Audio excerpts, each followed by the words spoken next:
உன் பாவங்கள் உனக்கு மன்னிக்கப்பட்டது. உன் பாவங்கள் உனக்கு மன்னிக்கப்பட்டது. வேற ஒன்றும் வேண்டாம், ஒன்றும் வேண்டாம். இந்த வியாதி சரியாகணும்னா வேற எங்கேயும் போக வேண்டாம். எத்தனை அட்டையாக மாத்திரை சாப்பிட்டாலும் சில நேரத்தில் தீராது. யாரை எப்போ தீரும் அப்படின்னு சொன்னால், என் பாவங்கள் மன்னிக்கப்படும் போது என்னுடைய வியாதி என்னை விட்டு நீங்கி போகும். அல்லேலூயா. கர்த்தர் உங்களை அடுத்த பிள்ளையா நினைக்கல, கர்த்தர் அவருடைய பிள்ளையா நினைக்கிறார். நான் நம்புறேன், அடுத்த பிள்ளையா நான் இல்லாம அவருடைய பிள்ளைன்னு அவர் நினைக்கிறதே எனக்கு கிடைச்ச பெரிய பாக்கியம். அதன் நிமித்தமாய் வருகிற தண்டனை, அதன் நிமித்தமாய் வருகிற கஷ்டங்கள் எனக்கு பிரச்சனையே இல்லை. நான் அவருடைய பிள்ளையா இருக்கேனே, அதை விட என்ன வேணும்? அதனால பாஸ்டர் இவ்வளவு கொடுமை பண்ணாங்களே, நான் எப்படி பாஸ்டர் மன்னிக்கிறது? எனக்கு கசப்பு இருக்குது, நான் எப்படி பாஸ்டர் விட்டு கொடுக்குறது? எனக்கு கஷ்டமா இருக்குது. நீங்க என்னன்னாலும் சொல்லலாம். அவங்க தப்பு பண்ணது அவங்க பாஸ்டர், ஆனா என்ன ஆண்டவர் எப்படி தண்டிக்கலாம்?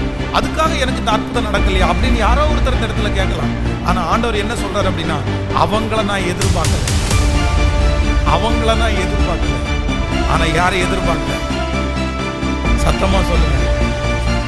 ஒன்ன நான் எதிர்பார்க்கிறேன், ஒன்ன நான் எதிர்பார்க்கிறேன். விசுவாசிக்கிற ஒரு காரியத்தை விட்டுட்டு நகர்ந்துட்டு ஆண்டவரால் போகவே முடியாது, போகவே முடியாது. அது என்னன்னா, கொஞ்ச நாளைக்கு ஒருவேளை மற்றவங்க சொல்லும் போது உங்களுக்கு அவிசுவாசம் இருக்கும். ஆனா நீங்க ஜெபிக்க ஜெபிக்க ஜெபிக்க, அந்த விசுவாசத்திற்காக ஜெபிக்க ஜெபிக்க உங்களுக்கே ஒரு கான்ஃபிடென்ட் வரும். இது கிடைச்சிரும், இது நடந்துரும், இது ஆண்டவர் செய்வார் அப்படின்னு உங்களுக்கே ஒரு ஒரு ஒரு கான்ஃபிடென்ட், உங்களுக்கே ஒரு சந்தோஷம் உங்களுக்குள்ள வரும். அந்த சந்தோஷத்தினுடைய நிறைவு உங்களுக்குள்ள வந்துச்சுன்னா, உங்க கையில கொடுக்கப்படுகிற ரிசல்ட் ஆப்போசிட்டா இருந்தா கூட நீங்க கவலைப்பட வேண்டிய அவசியம் இல்லை. அது கண்டிப்பா நடந்துடும், அது கண்டிப்பா நடந்துடும். வேதம் சொல்லுகிறது, காற்றையும் காண மாட்டாய், மழையையும் பார்க்க மாட்டாய், ஆனாலும் உன் பள்ளத்தாக்கு தண்ணீரால நிரப்பப்படும், தண்ணீரால நிரப்பப்படும். ஹல்லேலூயா, ஆமென் சொல்லுங்க பார்க்கலாம். ஆண்டவரால் மாற்ற முடியாது எதுவும் இல்லை. இந்த சம்பவத்தில் நம்ம வாசிக்கும் போது அதை வாசிக்கலாம். நம்ம என்ன நடக்குது அப்படின்னு சொன்னா, நீங்க சும்மா ஜஸ்ட் மார்க் அப்படி இருந்தா போதும். மார்க் 2:4 ஜன கூட்டத்தின் நிமித்தம் அவருக்கு சமீபமாய் சேரக்கூடாமல் அவர் இருந்த வீட்டின் மேற்கூரையை பிரித்து திறப்பாக்கி திமிர்வாதக்காரன் கிடக்கிற படுக்கையை இறக்கினார்கள். இயேசு அவர்கள் விசுவாசத்தை கண்டு, இது ஃபர்ஸ்ட் குவாலிட்டி. இரண்டாவது, திமிர்வாதக்காரனை நோக்கி, மகனே உன் பாவங்கள் உனக்கு மன்னிக்கப்பட்டது என்றார். என்ன சொன்னாராமா? இவனை எதுக்காக, இந்த திமிர்வாதக்காரனை எதுக்கு கொண்டு வந்தாங்க? என்னன்னு சொல்லி கொண்டு வந்தாங்க? திமிர்வாதக்காரன் பெரிய பாவி, கொடுமையான பாவி, விபச்சார பாவம் செய்யறான், வேசித்தன பாவம் செய்யறான், விக்கிரகாரத்தன பாவம் செய்யறான், இவன் கொஞ்சம் மனம் திரும்பணும், அதனாலயா வீட்டுக்குள்ள இறக்குனாங்க? சொல்லுங்க. அவனை வீட்டுக்குள்ள இறக்குனது அவனுடைய பாவத்தை மன்னிக்கிறதுக்காக, கேட்கறதுக்காக அல்ல, அவனுடைய திமிர்வாதத்தை சரி பண்றதற்காக, அவனுடைய வியாதியை சரி பண்ணுவதற்காக தான் அவனை கூரையை பிரிச்சு கீழே இறக்குறாங்க. ஆனா ஆண்டவர் என்ன சொல்லி இங்க துரத்தி இருக்கணும், இல்லை என்ன சொல்லி ஜெபம் பண்ணினா, நான் சொல்றேன் உன்னுடைய திமிர்வாதம் போகட்டும், உன்னுடைய வியாதி உன்னை விட்டு போகட்டும் இப்படின்னு ஆண்டவர் சொல்லாம, ஆண்டவர் என்ன சொல்றார் அப்படின்னா, உன் பாவம் உனக்கு மன்னிக்கப்பட்டது. அப்போ நீ எழும்பி நடன்னு சொல்றதும், உன் பாவம் மன்னிக்கப்பட்டதுன்றதும், பாவம் இந்த திமிர்வாதக்காரனுக்கு இதுல என்ன ஆண்டவருடைய பிள்ளைங்க கண்டுபிடிக்கணும்னா, இந்த திமிர்வாதம், இந்த பலவீனம் வந்ததற்கு காரணம் எதனால? சொல்லுங்க சத்தமா. இப்போ நமக்கு உடம்புல இருக்கிற சில வியாதிகள் பார்த்தீங்க அப்படின்னா வெளியே தெரியும் போது வித்தியாசமா தெரியும். இப்போ பாருங்களேன், நமக்கு காய்ச்சல் வருது. இந்த காய்ச்சல் எதனால எல்லாம் வருது? இந்த காய்ச்சல் வருகிறதற்கு நிறைய இருக்குது. ஒன்று, நமக்கு சளி பிடிச்சா காய்ச்சல் வரும். இன்னொன்று, உள்ளுக்குள்ள வைரஸ் இருந்தால் காய்ச்சல் வரும். அப்போ காய்ச்சல் வர்றதுக்கு அந்த டாக்டர் நம்மளை டெஸ்ட் பண்ணிட்டு, காய்ச்சலுக்குன்ற மருந்து கிடையாது. காய்ச்சலுக்குன்ற மருந்து என்ன அப்படின்னா, நம்ம சும்மா சிலர் வாங்கி போடுவாங்கல்ல, டோலோ, சாரிடான், இந்த மாதிரிலாம் வாங்கி போடுவாங்க சும்மா காய்ச்சல் வந்துச்சு அப்படின்னு. ஆனா டாக்டர் அப்படின்னு ஒருத்தர்கிட்ட போனீங்கன்னா அவர் வெறும் காய்ச்சலுக்கு ட்ரீட்மெண்ட் கொடுக்க மாட்டாரு. எதை சொல்லுவார் ஃபர்ஸ்ட்? எத்தனை நாளா இருக்குது? 5 நாளா இருக்குதா அப்படின்னா முதல்ல என்ன பண்ணணும்னா ஒரு பிளட் டெஸ்ட் எழுதி கொடுப்பாரு. இந்த காய்ச்சல் எதனால வந்துச்சு, இது எந்த வைரஸ்னால வந்துச்சு, இது யூரின் இன்ஃபெக்ஷனால வந்துருச்சா, இல்லைன்னா இது சாதாரணமான காய்ச்சல் தானே, இது வர்றதுக்கு என்ன காரணம், ஏதாவது இருக்கா அப்படின்னு டெஸ்ட் பண்ணுவார். அப்போ அந்த டாக்டர் ஒருவேளை அந்த லிஸ்ட்ல இந்த மாதிரி இதனால தான் இந்த காய்ச்சல் வந்துருச்சுக்குன்னு தெரிஞ்சுக்கிட்டாருன்னா காய்ச்சலுக்கு மருந்து கொடுக்க மாட்டாரு. டோலோ 650 எல்லாம் எடுத்து கொடுக்க மாட்டாங்க. என்ன கொடுப்பாங்க தெரியுமா? முதல்ல அந்த வைரஸை அழிக்கிறதுக்குரிய ட்ரீட்மெண்ட்டை கொடுப்பாங்க. கொடுத்தா ஆட்டோமேட்டிக்கலா தன்னை போல காய்ச்சலுக்கு மாத்திரை சாப்பிடாமலே என்ன பண்ணும் சொல்லுங்களேன். அப்போ இந்த காய்ச்சல் எதனால வந்துருச்சு?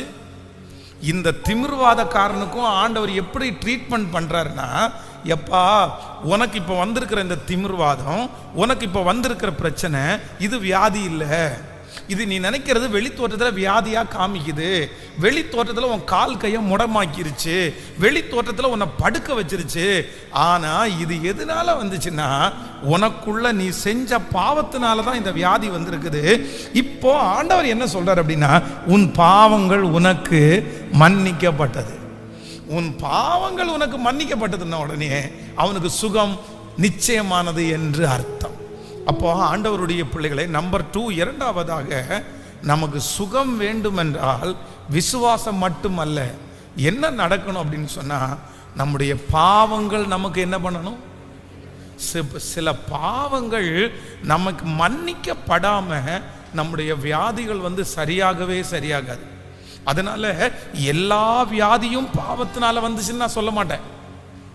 ஐயோ எனக்கு வியாதி வந்துச்சு அதனால பாவம் வந்துச்சு. அதான் ஒருத்தன் குருடனாய் பிறந்தவன கேட்குறாங்கல்ல, இவன் செய்த பாவமா இவன் பெற்றோர் செய்த பாவமா அப்படின்னு கேட்கும்போது ஆண்டவர் இவன் செஞ்ச பாவம் இல்லை, இவன் பெற்றோர் செய்த பாவம் அல்ல, தேவனுடைய நாம மகிமைக்காக இவன் பிறந்திருக்கிறான். அதனால நமக்கு வருகிற எல்லா வியாதிகளும் நம்முடைய பாவத்தினால வந்துச்சுன்னு சொல்ல முடியாது. சிலது ஆண்டவருடைய நாம மகிமைக்காக இருக்கும், சிலது உங்களை ஊழியக்காரனா ஊழியக்காரியா மாற்றுகிறதா இருக்கும், சிலர் நீங்க சாட்சி சொல்வதற்காக இருக்கலாம். ஆனா சில வியாதிகள் எதனால வந்திருக்கு அப்படின்னு சொன்னா நான் செய்த பாவத்து நிமித்தம். அப்ப நீங்க ஜெபிக்க வேண்டியது என்னுடைய வியாதியை சுகமாக்கும் ஆண்டவரேன்னு ஜெபம் பண்ண வேண்டியதில்லை. இந்த வியாதி இருக்கு எனக்கு சரி பண்ணுங்க ஆண்டவரேன்னு ஜெபம் பண்ண வேண்டியதில்லை. நீங்க ஜெபம் பண்ண வேண்டியது என்ன அப்படின்னு சொன்னா, என் பாவத்தை மன்னியும் ஆண்டவரே, என் பாவத்தை மன்னியும் ஆண்டவரே. என் பாவம் மன்னிக்கப்பட்டா என்னுடைய விடுதலை உடனே உண்டாகும், எனக்கு சுகம் உடனே உண்டாகும். எத்தனை பேர் ஆமோதிக்கிறீர்கள்? ஒரு கல்யாணமான தம்பதிகள் கணவன் மனைவி 2 பேர் ரொம்ப வருத்தத்தோடு என்னிடத்துல அழுதார்கள். கிட்டத்தட்ட திருமணமாகி 7 வருஷம் ஆயிடுச்சு, ஆனால் எங்களுக்கு குழந்தையே இல்லை பாஸ்டர், எங்களுக்கு ரொம்ப அவமானமாக இருக்குது, எங்களுக்கு ரொம்ப கஷ்டமாக இருக்குது அப்படின்னு சொன்னாங்க. சொன்ன உடனே அவர்களுக்காக நான் ஜெபம் பண்ணேன். ஜெபம் பண்ணும்போது என்னுடைய மனசில் என்ன தோணுது அப்படின்னு சொன்னால், இந்த பிள்ளை இருக்கால அந்த மகள், அவள் யார் மேலே ரொம்ப கசப்பாக இருக்கிறது மாதிரி எனக்கு மனசுக்கு தோணுச்சு. இந்த மாதிரி அவர் ரொம்ப கசப்பாக இருக்கு. அப்போ நான் ஜெபம் பண்ணி முடித்த உடனே அந்த மகளை பார்த்து கேட்குறேன், அம்மா நீ யார்கிட்டையாவது ரொம்ப கசப்போடு இருக்கிறியா, உனக்கு ரொம்ப கசப்பாக இருக்கா அப்படின்னு சொன்ன உடனே அந்த பொண்ணு உடனே அப்படியே குமுறியா அழுது, ஆமாம் பாஸ்டர் நீங்கள் சொல்கிறது உண்மைதான், என்னுடைய மாமியார் மேலே எனக்கு ரொம்ப கசப்பாக இருக்குது, சுத்தமாக பிடிக்கல, இன்னைக்கு வீட்டை விட்டே துரத்திட்டேன், நான் நீங்கள் எங்கேயாவது போய் தனியாக இருங்கன்னு சொல்லிட்டேன். ஏன் அப்படின்னு கேட்டால் அது நிறைய காரணம். இந்த மாதிரி எங்கள் மாமியார் இப்படி என்னை கொடுமைப்படுத்தினாங்க, இப்படி கொடுமைப்படுத்தினாங்க, அந்த கொடுமையெல்லாம் சொன்னாங்க. சொன்ன உடனே நான் என்ன சொன்னேன்னா, நான் எதுக்கு இதை கேட்டேன்னு எனக்கு தெரிலப்பா, என் மனசில் தோணுச்சு, நீ உண்மையாகவே உன்னுடைய மாமியாரை மன்னிச்சு அந்த மாமியாரிடத்துல இருக்கிற கசப்பை நீ எடுத்து போட்டேன்னா கண்டிப்பாக உனக்கு ஆண்டவர் அற்புதம் செய்வார் எனக்கு தோணுது, நீ செஞ்சு பார்க்க முடியுமா அப்படின்னு கேட்ட உடனே, செய்கிறேன் பாஸ்டர் நான் செய்கிறேன், ஏன்னா எனக்கு குழந்தை கிடைக்கணும், ஆண்டவர் தரணும், ஒருவேளை எனக்குள்ள அந்த நீதிக்கேடு இருக்கலாம், கண்டிப்பாக இருக்கலாம், எங்கள் மாமியாரை நான் அப்படி நடத்துகிறதா கூட இருக்கலாம், ஆனால் எனக்கு என்ன அவங்க என்ன வேதனைப்படுத்துற அப்படி இல்லை, அதனால் நீ நினைக்காத, ஆண்டவர் உன்கிட்ட நிறைய எதிர்பார்க்குறாரு, உன்னை ரொம்ப நேசிக்கிறாரு. உடனே அந்த பிள்ளை இங்கேருந்து போகும்போதே மாமியாரை கூப்பிட்டு பேசி மறுபடியும் வீட்டிற்கு வர சொல்லி அந்த மாமியாரை ரொம்ப நல்லா பார்த்துக்கிட்டு எதுவுமே செய்யாமல் எந்த கசப்புமே வைக்காமல் மன்னிச்சு மறந்து 1 இயர் ஆகலை, 1 வருஷம் ஆகலை, அந்த பிள்ளை வயிற்றிலே கற்பம் தரித்து அவர்களுக்கு குழந்தை பாக்கியத்தை கர்த்தர் கொடுத்து இன்னைக்கு பார்த்தீங்கன்னா அந்த குழந்தைக்கு 2 வயசோட ஆண்டவர் உங்களை சுகமாய் கர்த்தர் வைத்திருக்கிறார். அப்போ ஆண்டவருடைய பிள்ளைகளே, இந்த சரீரத்தில் சில பலவீனங்கள் இருக்கிற ஆண்டவருடைய பிள்ளைகள் சில நேரத்தில் இந்த பலவீனம் ஏன் வந்துச்சு அப்படின்னு நீங்கள் கேளுங்க. என்ன காரணம்? என்ன காரணம்? சில காரணங்கள்ல ஆண்டவர் சில வியாதிகளுக்கு ஆண்டவர் மன்னிக்காம என்ன கிடைக்காது அப்படின்னா, எந்த ட்ரீட்மெண்ட், எத்தனை ட்ரீட்மெண்ட் பார்த்தாலும் அதற்கு விடுதலை கிடைக்காது. யாரிடத்துல போனாலும் அந்த வியாதிக்கு விடுதலை கிடைக்காது, விமோச்சனம் கிடைக்கவே கிடைக்காது. எப்ப கிடைக்கும்னா ஆண்டவர் உங்களை மனசார, இங்க பாருங்களேன், இந்த திமிர்வாத காரணம் யாராவது நம்பி இருப்பாங்களா? இத்தனை பேர் அவனை பார்க்குறவங்க அத்தனை பேரும் அவனுக்கு வியாதின்னு தான் நினைச்சிட்டு இருக்கிறாங்க. எல்லாருடைய கண்ணுக்கும் அவன் வியாதி உள்ளவன், எல்லாருடைய கண்ணுக்கும் அவனுக்கு திமிர்வாதம் வியாதி. ஆனா ஆண்டவர் மட்டும்தான் கண்டுபிடிச்சாரு, அவனுக்கு திமிர்வாதம் வந்ததற்கு காரணம் இவனுக்கு இந்த உடம்புல உள்ள வியாதி அல்ல, அவனுடைய பாவம் தான் அவனை திமிர்வாதக்காரனா மாறி இருக்குது. இந்த பாவம் மன்னிக்கப்பட்டா அவனுடைய திமிர்வாதம் அவனை விட்டு சரியாகும் என்று நினைச்சது போல அந்த திமிர்வாதக்காரனுக்கு கர்த்தர் பரிபூர்ணமான சுகத்தை தந்தார். ஸோ இன்று நீங்க யாரோ ஒரு தடத்துல கர்த்தர் பேசலாம். சில தீமைகள், சில அவமானங்கள் வந்து நம்முடைய பாவம் மன்னிக்கிற வரைக்கும் அந்த அற்புதம் நடக்காது. நீங்க மன்னிப்பு கேட்கிற வரைக்கும் அந்த அற்புதம் நடக்காது. ஆண்டவருடைய இறக்கம் உங்க மேல திரும்புற வரைக்கும் அது சரியாகாது. எங்க போனாலும் என்ன பண்ணாலும் தலைகளை நின்னாலும் சரியாகாது. நீங்க அதை ரெடி பண்ணினாதான் என்ன ஆகும் அப்படின்னா, எஸ், அதுக்கு அப்புறம் தான் அந்த ஜெபமே கேட்கப்படும். அதனால ஆண்டவர் உங்க மனசுல கர்த்தர் பேசுவார். சென்னையிலே மாதவரம் என்கிற இடத்துல ஊழியம் செய்து கொண்டிருக்கும் போது மதியானம் ஃபாஸ்டிங் பிரேயர் முடிச்சுட்டு சாப்பிட்றதுக்காக ஒரு வீட்டுக்கு போவேன். அந்த வீட்டில் இருக்கிற ஐயாவுக்கு காலில் ராத்திரி போகும்போது கொசுபத்தியை மிதித்து புண்ணாகி பெரிய ரணமாக மாறி காலில் இருக்கிற பின்னாடி இருக்கிற அந்த உப்பு குட்டி அந்த இடத்த கட் பண்ணி எடுத்துட்டாங்க. அதுக்கப்புறம் கொஞ்சம் கொஞ்சமாக அவருடைய காலை கட் பண்ணி எடுக்க ஆரம்பித்தாங்க. அவருடைய புண்ணு சரியாகவே இல்லை. அவருடைய வீட்டுக்கு எத்தனையோ வீட்டில் நான் ரொம்ப நல்லா இல்லாமல் சமைக்கிற வீட்டில் சாப்பிட்ருக்கிறேன், நாத்தமான வீட்டில் சாப்பிட்ருக்கிறேன், அப்படி சாப்பிட்ருக்கேன். ஆனால் உண்மையில் எந்த வீட்லேயும் நான் அருவருப்பு பட்டதே இல்லை. ஏன்னா நான் ஒன்றும் இல்லை, நான் வந்து ரொம்ப நம்ம ஒன்றும் இல்லாமல் வந்தோம். அதனால் எந்த வீட்லேயும் அருவருப்பு பட்டதில்லை. ஆனால் உண்மையில் நான் சொல்கிறேன், ஒரு வீட்டில் போய் சாப்பிட்றத விஷம் போல நினச்சி சாப்பிட்டது அந்த வீட்டில் தான். அந்த வீட்டினுடைய வாசப்படியை திறந்த உடனே அந்த காலில் இருக்கிற அந்த புண்ணை அழுகி அவரை சரியாக க்ளீன் பண்ணுறது கூட ஆள் இல்லாமல் அந்த நாத்தத்தை தாங்கவே முடியாது. ரொம்ப கஷ்டமாக இருக்கும். ஆனாலும் சாப்பிட்டு தான் ஆகணும், அப்படி சாப்பிட்டு வருவோம்.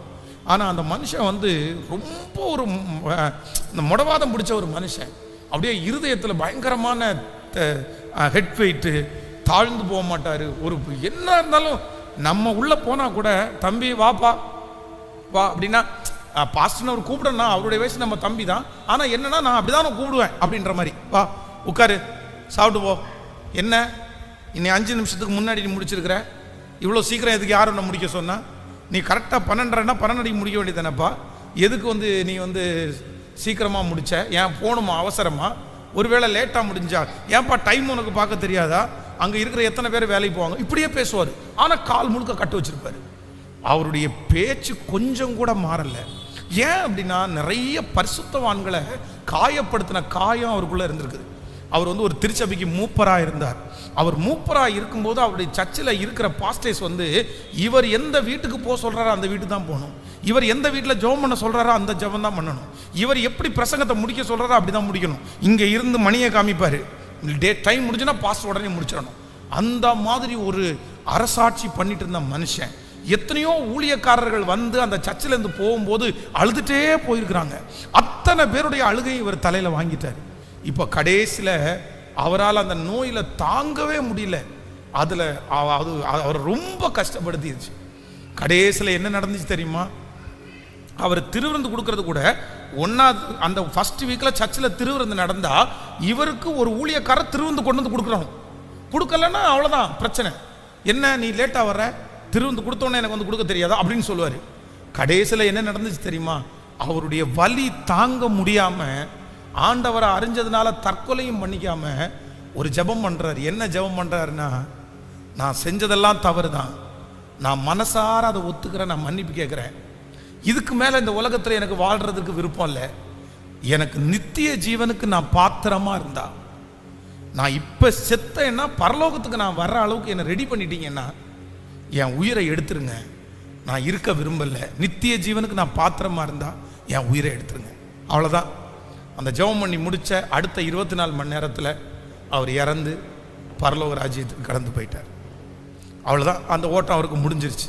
அப்போது அந்த அந்த ஒப்பு கொடுத்தல் வர்ற வரைக்கும், அந்த தாழ்மை வர்ற வரைக்கும் அந்த மனுஷனை பரலோகத்திற்கு கொண்டு போகணும்னு ஆண்டவர் நினச்சிட்டாரு. ஏன்னா அந்த மனுஷன் நரகத்துக்கு போகிறதுக்கு ஆண்டவருக்கு விருப்பம் இல்லை. அந்த மனுஷன் செஞ்ச ஊழியம், அந்த மனுஷன் செய்த கொடுத்த காணிக்கைகள், அந்த மனுஷன் ஊழியத்தை கட்டினது எத்தனையோ இருக்குது. அதனால் ஆண்டவர் அவரிடத்தில் எதிர்பார்த்தார். ஆண்டவருடைய பிள்ளைகளே, சில காரியத்தை ஆண்டவர் வந்து நம்மளை நேசிக்கிறவரானால் நம்ம பேலியாளின் மக்கள்னா விட்டுடலாம். நம்ம பாருங்களேன், நல்லா கவனிச்சுங்க. நீங்கள் ஒரு டியூஷன் வாத்தியார்னு வச்சுங்களேன், இல்லை ஒரு ஸ்கூல் டீச்சர் அப்படின்னு நினச்சிங்களேன். உங்கள்கிட்ட எத்தனையோ ஸ்டூடெண்ட் வருவாங்க. அந்த ஸ்டூடெண்ட்டை வந்து நீங்கள் திட்டுவீங்க, படிக்கலைன்னா திட்டுவீங்க, அடிக்க கூட செய்வீங்க. ஆனால் நீங்கள் என்ன சொல்லியும் அந்த ஸ்டூடெண்ட் கேட்கல அப்படின்னா நீங்கள் என்ன பண்ணுவீங்க? நீங்கள் என்ன பண்ணுவீங்கன்னா அவன் தலையெழுத்து அவன் வச்சுக்கிட்டு நம்ம வந்து அதுக்கு மிஞ்சி போக மாட்டோம், ஒரு லிமிட்டுக்கு மிஞ்சி போக மாட்டோம். அவ்வளோதான். நம்ம சொல்லி பார்த்தாச்சு, திட்டி பார்த்தாச்சு, கேட்கல. ஆனால் அதே உங்கள் பிள்ளைகளாக இருந்தால் நம்ம எத்தனை பேர் விடுவோம்னு நினைக்கிறீங்க? நம்ம விட மாட்டோம். அவனை படிக்க வைக்கிற வரைக்கும் விட மாட்டோம், அவன் பாஸ் பண்ணுற வரைக்கும் விட மாட்டோம். செய்ப்பான்னு டீச்சர்ஸாக இருந்தால் ஒரு டைம் 2 டைம் சொல்லுவோம். ஆனால் நம்ம பிள்ளையாக இருந்தால் நம்ம அதனால தான். ஏன்னா அடுத்த பிள்ளைக்கும் நாம் பிள்ளைக்கும் என்ன இருக்குது? அப்போது சில காரியத்தை ஆண்டவர் உங்களை விடாமல் இருக்கிறதுக்கு காரணம் என்னென்னா, உங்களை ஆண்டவர் யாராக நினைக்கலன்னா, கர்த்தர் உங்களை அடுத்த பிள்ளையா நினைக்கல, கர்த்தர் அவருடைய பிள்ளையா நினைக்கிறாரு. நான் நம்புறேன், அடுத்த பிள்ளையா நான் இல்லாமல் அவருடைய பிள்ளைன்னு அவர் நினைக்கிறதே எனக்கு கிடைச்ச பெரிய பாக்கியம். அதன் நிமித்தமாய் வருகிற தண்டனை, அதன் நிமித்தமாய் வருகிற கஷ்டங்கள் எனக்கு பிரச்சனையே இல்லை. நான் அவருடைய பிள்ளையா இருக்கேனே, அதை விட என்ன வேணும்? அதனால பாஸ்டர் இவ்வளவு கொடுமை பண்ணாங்களே, நான் எப்படி பாஸ்டர் மன்னிக்கிறது? எனக்கு கசப்பு இருக்குது, நான் எப்படி பாஸ்டர் விட்டு கொடுக்கறது? எனக்கு கஷ்டமா இருக்குது. நீங்க என்னன்னாலும் சொல்லலாம். அவங்க தப்பு பண்ணது அவங்க பாஸ்டர், ஆனா என்ன ஆண்டவர் எப்படி தண்டிக்கலாம்? அதுக்காக எனக்கு இந்த அற்புதம் நடக்கலையா அப்படின்னு யாரோ ஒருத்தர் இந்த இடத்துல கேட்கலாம். ஆனா ஆண்டவர் என்ன சொல்றாரு அப்படின்னா, அவங்கள நான் எதிர்பார்க்கல, ஆனா யாரை எதிர்பார்க்கிறேன்? சத்தமா சொல்லுங்க. உன்னை நான் எதிர்பார்க்கிறேன். கவனிங்க, இந்த சர்ச்சில் யாராவது ஒருத்தர் ஜெபம் பண்ணுறதுக்கு வர்றாங்க, உங்கள்கிட்ட கேட்குறாங்க, சிஸ்டர் எனக்கு ஒரு ஜெபம் பண்ணி விடுங்க, பிரதர் எனக்கு ஒரு ஜெபம் பண்ணி விடுங்க. நீங்கள் உடனே சொல்கிறீங்க, ஐயோ நான்லாம் ஜெபம் பண்ண மாட்டாங்க, எனக்கெல்லாம் ஜெபம் பண்ண தெரியாதுங்க, என்ன இல்லைன்னா எனக்கு ஒரு வேலை இருக்குங்க, நம்மளால் பண்ண முடியாதுங்க அப்படின்னு சொல்லி போயிட்டீங்க, பிரச்சனை இல்லை. ஆனால் இப்போ என்கிட்ட வர்றாங்க, எனக்கு ஒரு ஜெபம் பண்ணுங்கன்னு சொல்கிறாங்க. நான் வந்து எனக்கு ஒரு வேலை இருக்குங்க, நான் போகிறேங்க அப்படின்னு சொல்ல முடியுமா? ஏன் அப்படின்னா, என் ஸ்தானம் வேற, உங்கள் ஸ்தானம் வேற. அப்போ ஆண்டவர் உங்களையும் என்னையும் சில காரியத்தை மாறுகிற வரைக்கும் நான் உனக்கு விட மாட்டேன், மாறுற வரைக்கும் இந்த காரியத்தை உங்களுக்கு செய்ய மாட்டேன் அப்படின்னு கர்த்தர் உங்களை நடத்துறாரு. அப்படின்னா உங்களை எல்லார மாதிரி ஆண்டவர் வச்சுக்கல. நீங்க எல்லார மாதிரி இல்லை, நீங்க ஸ்பெஷல், நீங்க அவருடைய பிள்ளை, நீங்க அவருக்கு வேணும். உங்கள்கிட்ட நிறைய எதிர்பார்க்கிறார். நீங்க பேலியாளின் மக்கள் அல்ல, அவருடைய சொந்த பிள்ளைங்க. உன் பாவங்கள் உனக்கு மன்னிக்கப்பட்டது, உன் பாவங்கள் உனக்கு மன்னிக்கப்பட்டது. வேற ஒன்றும் வேண்டாம். இந்த வியாதி சரியாகணும்னா வேற எங்கேயும் போக வேண்டாம். எத்தனை அட்டையா மாத்திரை சாப்பிட்டாலும் சில நேரத்தில் தீராது. யாரை எப்போ தீரும் அப்படின்னு சொன்னால், என் பாவங்கள் மன்னிக்கப்படும் போது என்னுடைய வியாதி என்னை விட்டு நீங்கி போகும். ஹல்லேலூயா. கேட்கலாமா? எல்லாரும் கைகளை உயர்த்தி, ஆண்டவரே என் பாவங்களை எனக்கு மன்னிப்பீராக. இந்த சூழ்நிலைக்கு காரணம் என்னுடைய பாவமாக இருக்கும்னா என்னை மன்னிச்சிருங்க ஆண்டவரே. இந்த காரியத்தில் நான் மன்னிப்பு கேட்குறேன். இன்னும் ஆண்டவரே என்னுடைய கீழ்ப்படிதல் பத்தாதோ, இன்னும் என்னுடைய மன்னிப்பு உங்கள் சமூகத்தில் வந்து சேரலையோ, இன்னும் நான் விட்டு கொடுக்கலையோ அப்படின்னு நான் உடஞ்சு நீங்கள் அர்ப்பணித்தாலே ஒழிய அதிலிருந்து விடுதலை கிடைக்காது, அதிலிருந்து விடுதலை கிடைக்க முடியாது. ஒரு நிமிஷம், இன்னொரு நிமிஷம், ஒன்றே ஒன்று சொல்லிக்கிறேன், எனக்கு கவனிச்சுங்க. இப்போ பாருங்களேன், ஒருத்தரை கொலை பண்ணிட்டாருன்னு வச்சுங்களேன். கொலை பண்ணின உடனே போலீஸ் பிடிச்சிட்டு போயிட்டாங்க. அவங்களுக்கு 15 வருஷம் தண்டனை கொடுத்துட்டாங்கன்னு வச்சுங்களேன். ஒரு தண்டனை கொடுத்துட்டாங்க அப்படின்னா அவங்க என்ன பார்ப்பாங்கன்னா, திரும்பி ரிலீஸ் பண்ணுறதுக்கு அவனுடைய நல்லடக்கையை பார்ப்பாங்க. இப்போ வந்து பெட்டி கேஸ்ன்றாங்க, அடிதடி கேஸ் அப்படின்னு சொன்னால், அந்த அடிக்கடி கேஸ் வந்து நடந்துட்டு இருக்கும்போது அவ்வளோதான், ஒரு ஃபைனை கட்டி ஒரு மன்னிப்பு கேட்டால் அவ்வளோதான், சரிப்பா போயிட்டு வாப்பா, இனி யாரையும் அடிக்கூடாதுப்பா அப்படின்னு விட்டுருவாங்க. ஆனால் ஒரு கொலை பண்ணால் அப்படி விட மாட்டாங்க. அப்படின்னா சில, நல்லா கவனிச்சுங்க, சில பாவங்கள் வந்து அது வந்து ரொம்ப நம்ம வந்து என்ன துணிகரமான பாவமாக இருக்காது, அது எதேர்ச்சியாக தெரியாமல் நடந்திருக்கும். அதுக்கு ஆண்டவரே சாரி ஆண்டவரே, நம்ம எதேர்ச்சியாக ஒருத்தனை வந்து காலில் மிதிக்கிறோம், மிதித்த உடனே அந்த மனுஷனுக்கு வந்து சாரிப்பா அப்படின்னு சொல்கிறோம், சரி பரவாயில்லைங்க அப்படின்னு சொல்கிறோம். ஆனால் வேணும்னு ஒருத்தனுடைய காலை மிதிச்சுட்டு சாரிப்பா அப்படின்னு சொன்னோன்னு விட்டுருவாங்களா? அதுக்கு என்ன பண்ணணும்னா நம்ம மனம் வருந்தணும், நம்ம செஞ்சது தவறுதான்னு சொல்லணும். அதுக்கு ஒரு டைம் சாரி கேட்டால் பத்தாது, நாம் செய்த சில தவறுகளுக்கு ஒரு டைம் சாரி கேட்டால் கேட்கல. அதனால தான் வேதம் சொல்கிறது, அவர் எருசலேமை ஸ்திரப்படுத்தி அதை புகழ்ச்சியாக்கும் வரைக்கும் அவரை அமர்ந்திருக்க விடாதிருங்கள்.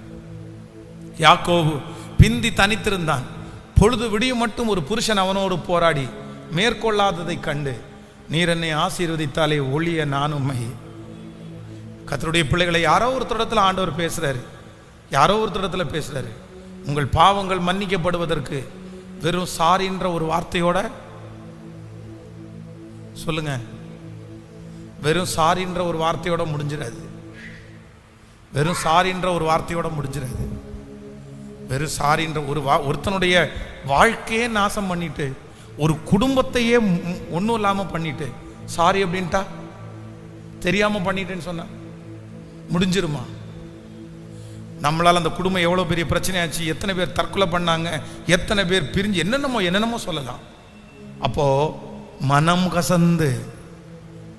கசந்து உண்மையா உங்கள் பாவங்கள் மன்னிக்கப்படுகிற அளவுக்கு நீங்கள் ஒப்பு கொடுத்துட்டீங்கன்னா, ஆண்டவர் இப்போ என்ன சொல்லுவார்னா, உன் பாவம் உனக்கு. கர்த்தர் பாவத்தை மன்னிச்சிட்டார்னா பாவத்தோடு சேர்ந்து எதுவும் போயிடும் அப்படின்னா, வியாதியும் என்னை விட்டு கடந்து போய்விடும். ஆமேன் சொல்லுங்க பார்க்கலாம். கைகளை மேல உயர்த்தி ஆண்டவரிடத்தில், சாரி ஆண்டவரே, சாரி ஆண்டவரே, சாரிப்பா, ஹல்லேலூயா. என்னுடைய துயரத்தில் நான் கூப்பிட்ட ஆண்டவரே, அப்ப எனக்கு பதிலளித்த தேவன் நீர். உதவிக்காய் நான் கதறினேன், என்னுடைய கூக்குரல் நீங்க கேட்டதற்காக நன்றி அப்பா. ஹல்லேலூயா. குனிந்து தூக்கி நீரே பெரியவனாக்கி நீரே, உமது காருண்யத்தா குனிந்து தூக்கி நீரே, சொல்லோ, குனிந்து தூக்கி நீரே பெரியவனாக்கி நீரே, உமது காருண்யத்தா பெரியவனாக்கி நீரே. சொல்லுவோம், எனது விளக்கு எரிய செய்வீர், இருளை பகலாக்குவீர். எனது விளக்கு எரிய செய்வீர், இரவை பகலா எரிந்து கொண்டிருப்பேன், எரிந்து கொண்டிருப்பேன் எப்போதும் உமக்கா, என் ஜீவன் பிரியும் வரை. சொல்லுவோம், எரிந்து கொண்டிருப்பேன், என் ஜீவன் பிரியும் வரை. கைகளை உயர்த்தி சத்தமாய் எரிந்து கொண்டே இருப்பேன் எப்போதுமே, எப்போதுமே உமக்கா.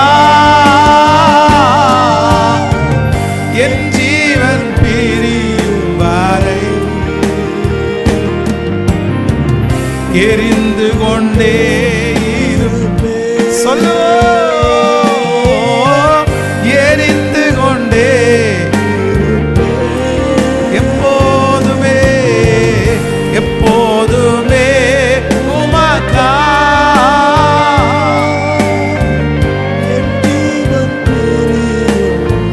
ஹல்லேலூயா.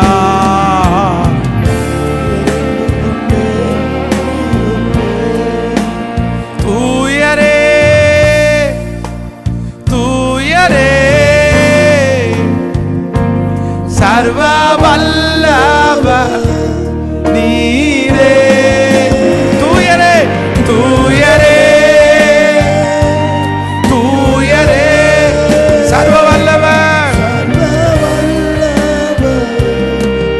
ஓ ஹல்லேலூயா. துதி உமக்கே பாத்திரரே நீரே. தூயரே தூயரே தூயரே சொல்லுவோம், தூய அப்பா இப்பொழுது உம்முடைய வல்லமை கடந்து வரட்டும் ஆண்டவரே. ஓ தூயரே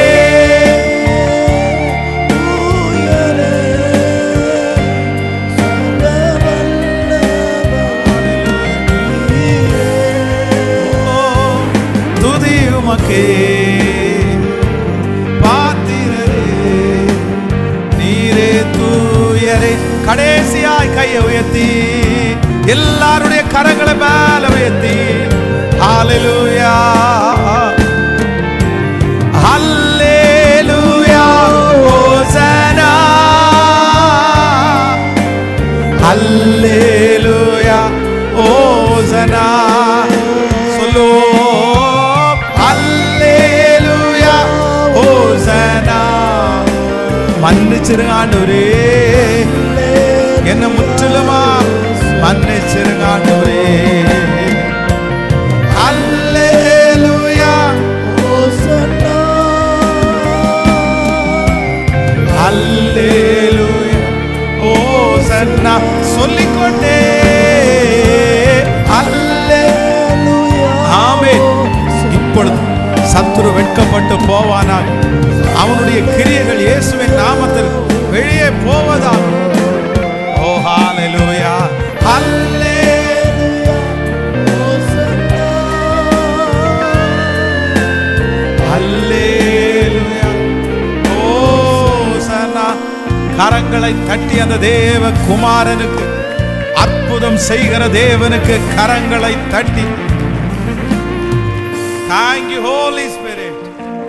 நன்றி ஆண்டவரே, எங்களோடு பேசின வார்த்தைகளுக்காக நன்றி. உம்முடைய பிரசன்னத்தினால் எல்லா வியாதிகளும் சுகமானதற்காக நன்றி. தகப்பனே, உம்முடைய ஊழியக்காரனாகிய நான் திறப்புல நிக்கிறேன் அப்பா. ஒரு சுகம் உண்டாகட்டும், சுகம் உண்டாகட்டும். இயேசு அவர்கள் விசுவாசத்தை கண்டு திமிர்வாதக்காரனை நோக்கி, மகனே உன் பாவங்கள் உனக்கு மன்னிக்கப்பட்டது. இயேசு அவர்கள் விசுவாசத்தை கண்டு திமிர்வாதக்காரனை நோக்கி, மகனே உன் பாவங்கள் உனக்கு மன்னிக்கப்பட்டது. திருச்சபையில நிக்கிற பிள்ளைகளுக்கு அந்த வார்த்தையை சொல்லுங்க ஆண்டவரே. இந்த சத்தத்தை எங்கெங்க உட்கார்ந்து கேட்டுக்கொண்டிருக்கிறார்களோ அங்கெல்லாம் இந்த வார்த்தையினுடைய வல்லமை கடந்து போகட்டும் அப்பா. நன்றி ஆண்டவரே, நன்றி ஆண்டவரே. நீர் இந்த உலகத்துல உயிரோடு இருக்கிற நாட்களில் ஆண்டவரே சுகப்படுத்துகிற தேவனா சுற்றி திரிந்தீரே. உங்க உருமால்ல அற்புதம் நடந்துச்சு, உங்க வஸ்திரத்தினுடைய ஓரத்துல அற்புதம் நடந்துச்சு, உங்க ரத்தத்துல அற்புதம் நடந்துருச்சு, உங்க வேர்வையில் அற்புதம் நடந்துருச்சு, நீங்க காலடி இடிச்சு நடந்ததுல அற்புதம் நடந்துருச்சு, உங்க சிலுவையில் மரத்துல அற்புதம் நடந்துருச்சு, நீங்க போட்ட ட்ரெஸ் மூலமா அற்புதம் நடந்துருச்சு. அந்த அற்புதம் இப்பொழுது இந்த ஹீலிங் வர்ஷிப்ல வந்திருக்கிற ஒவ்வொரு பிள்ளைகளுக்கும் இப்பொழுது இயேசுவே அந்த வல்லமை, அந்த வல்லமை, அந்த வல்லமை எந்த ஒரு சகோதரன் எந்த ஒரு சகோதரி இறங்கும்னு கெஞ்சிட்டு இருக்கிறாங்களோ, வேதனையோட கெஞ்சிட்டு இருக்கிறாங்களோ அப்பா, நிற்கிறதுக்கு கூட பலன் இல்லை ஆண்டவரே, தாங்கிறதுக்கு பலன் இல்லை ஆண்டவரே. என்னம்மா முடியுமோன்ற கலக்கம், இப்படியே ஹாஸ்பிட்டல் அலைவேனோ அப்படின்ற கலக்கம். ஹல்லேலூயா. மருத்துவராலும் வேதனை, பணமோ இல்லை, எங்க போனாலும் லட்சமா செலவழியுது. ஆண்டவரே நோக்கி பாருங்க ஆண்டவரே. மாத கணக்கா டெய்லி ஹாஸ்பிட்டல் அலைஞ்சிட்டு இருக்கிற பிள்ளைகளை நினைங்க ஆண்டவரே, நினைங்கப்பா. டாக்டர்கள் முடியாதுன்னு சொன்ன பிள்ளைகளை நினைங்க ஆண்டவரே. ஒரு அற்புதம் நடப்பதாக. வெகு சீக்கிரத்தில் நிறைய பிள்ளைகளை நீங்க உயிருள்ள சாட்சிகளாய் இந்த திருச்சபையில எழுப்ப போகிறதற்காக நன்றி. உயிருள்ள சாட்சிகளை எழுப்ப போகிறதற்காக நன்றி. அந்த அற்புத சுகம் கிடைத்ததற்காக நன்றி. தொடர்ந்து உம்முடைய மகிமை எங்களை முழுவதுமாய் ஆளுகை செய்யட்டும். நீர் பெரிய அற்புதத்தை செய்வீராக. இயேசுவின் மூலம் நல்ல பிதாவே, ஆமென். என் ஆத்துமாவே கர்த்தரை ஸ்தோத்திரி, என் முழுவதுமே பரிசுத்த நாமத்தை ஸ்தோத்திரி. என் ஆத்துமாவே கர்த்தரை ஸ்தோத்திரி. கர்த்தர் செய்த சகல உபகாரங்களையும் மறவாதே. நம்முடைய ஆண்டவராகிய இயேசு கிறிஸ்துவின் கிருபை, பிதாவாகிய தேவனுடைய அன்பு, பரிசுத்த ஆவியானுடைய அந்யோன்ய ஐக்கியம் நம்மனரோடும் இன்றும் என்றும் சதா காலம் கூட இருப்பதாக. ஹல்லேலூயா, ஹல்லேலூயா.